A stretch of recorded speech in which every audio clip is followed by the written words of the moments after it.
Bueno,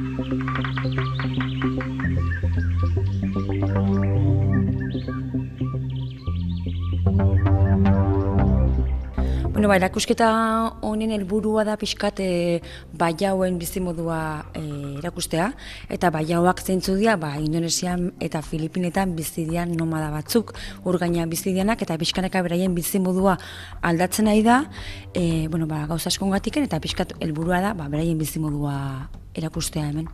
Dokumental txiki badauke, 9 minutukoa, dokumental labur bat, eta hor gure dokumentaleko protagonistak baiaoak dira, eta beraiek esplikatzen dute beraien bizimodua eta beraien gaur egun dituzten arazoak arrantza egiteko.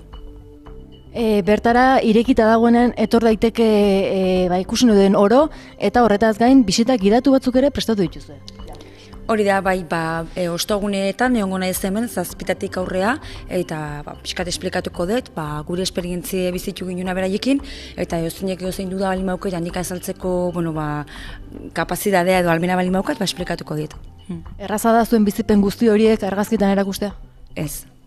Horregatik nik uste garrantzitsua dela bisita gidatura etortzea, beste erakusketa batzuk egin diteu eta esplikatzen hasten nahi zenen pixkanaka jende hurbiltzen da, ze azkenean argazkiak ikuste dituzu, baina gero argazki horien atzean dagoen historia eta bizipenak kasu honetan gu dauzkeu, orduan horiek ezagutzea oso interesgarria da.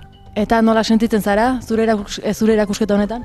Egia esan gusto ze azkenen da gure proiektu txiki bat da, oso proiektu xumea da, baina ilusio asko kinindakoa eta azkenen mundun bestaldea joan ginen historio honen bila, eta asmoa zen hasiera baten erreportajea egitea medio idatzietarako, eta gero pixkat atera zen ikusi ginen argazkia genitula, argazki mordua genitula, eta orduan erakusketa hau sortu zen, orduan guretzako da gure proiektu txikia.